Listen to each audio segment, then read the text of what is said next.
नमस्कार। Middle east में Israel और ईरान के बीच चल रहा युद्ध अब दिन पर दिन भीषण होता जा रहा है। अमेरिका के हमले के बाद से जहां ईरान ने अपनी कार्रवाई और आक्रामक कर दी है, तो वहीं इजराइल भी थमने का नाम नहीं ले रहा है। लगातार इजराइल ईरान के सैन्य इलाकों पर तबाही मचा रहा है। बीते दिनों ईरान के 3 परमाणु ठिकानों फोर्डो, नतांज और इस्फहान पर अमेरिका के बड़े हमले के बाद से अब इस युद्ध में पाकिस्तान की एंट्री हो चुकी है। ये वही पाकिस्तान है जो 2 दिन पहले अमेरिका के राष्ट्रपति डोनाल्ड ट्रंप को नोबेल पीस पुरस्कार देने की मांग कर रहा था। आज वही पाकिस्तान अमेरिका के खिलाफ जहर उगल रहा है। ईरान पर हमले के बीच पाकिस्तान के विदेश मंत्री इशाक डार ने एक पोस्ट में बताया कि ईरान के अनुरोध पर संयुक्त राष्ट्र सुरक्षा परिषद की इमरजेंसी मीटिंग बुलाई जा रही है। ये मीटिंग हालांकि अमेरिका के लिए खास नहीं रही। यूएनएससी की इस मीटिंग में अमेरिका पर जमकर सवाल उठे। यही नहीं, मीटिंग में ईरानी वक्ता ने भी 5 कारण देते हुए बताया कि अब ईरान अमेरिका पर हमला क्यों और कब कर सकता है। लेकिन ईरान और इजराइल के हमले के बीच केवल पाकिस्तान ही नहीं, रूस भी ईरान के समर्थन में है।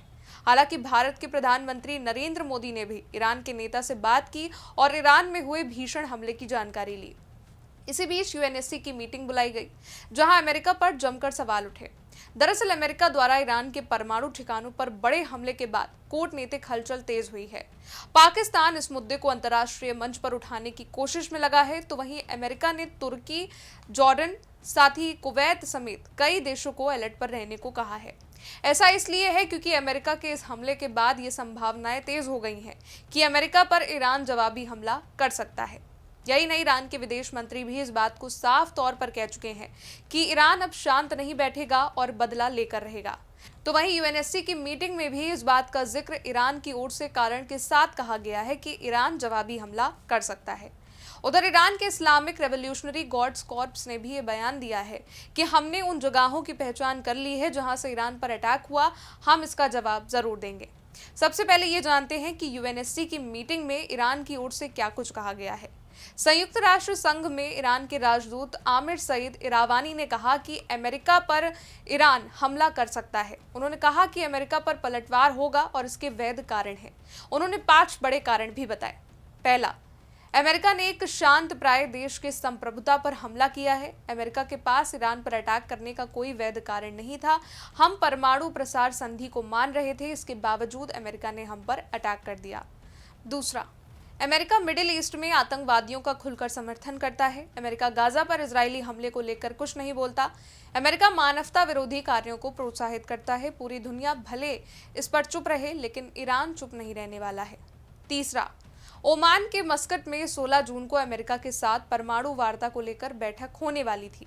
इससे 2 दिन पहले 13 जून को ही इजराइल ने हम पर हमला कर दिया। बताइए, संधि से कौन भाग रहा है। चौथा, सुलेमानी एक शीर्ष सैन्य अफसर थे, लेकिन अमेरिका ने उनकी हत्या कर दी। ये कहां से जायज है। पांचवा, इजराइल से लड़ाई के बावजूद हमारे विदेश मंत्री अब्बास अरागची यूरोपीय देशों से शांति वार्ता को लेकर बात कर रहे थे, लेकिन अमेरिका को यह बर्दाश्त नहीं हुआ। उसने हमारे ठिकानों पर अटैक किया, हम बदला जरूर लेंगे। अपना पक्ष रखते हुए इरावानी ने ये 5 कारण बताते हुए इस बात को स्पष्ट किया है कि आखिर ईरान क्यों अमेरिका पर हमला कर सकता है। तो याद हो कि अमेरिका ने भी अपने बड़े शहरों को ईरान पर किए गए हमले के बाद हाई अलर्ट पर कर रखा है। हालांकि इसी बैठक में एक बार फिर अमेरिका ने ईरान को दोबारा से चेताया है। अमेरिका की कार्यवाहक राजदूत डोरथी शी ने संयुक्त राष्ट्र सुरक्षा परिषद की इस आपात बैठक में राष्ट्रपति डोनाल्ड ट्रंप की चेतावनी को दोहराया है। उन्होंने कहा, अमेरिकियों या अमेरिकी सैन्य अड्डों के खिलाफ ईरान के किसी भी प्रत्यक्ष या अप्रत्यक्ष हमले का जवाब सख्ती से दिया जाएगा। अमेरिका ने इजराइल और अमेरिकी नागरिकों की रक्षा के लिए ये कदम उठाया है। उन्होंने कहा कि हमला इस वजह से किया गया ताकि ईरान को परमाणु हथियार प्राप्त करने से रोका जा सके।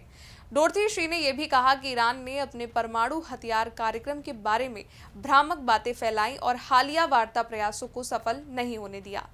देखा जाए तो यह युद्ध अब इजराइल और ईरान से होते होते अमेरिका और ईरान के बीच हो रहा है।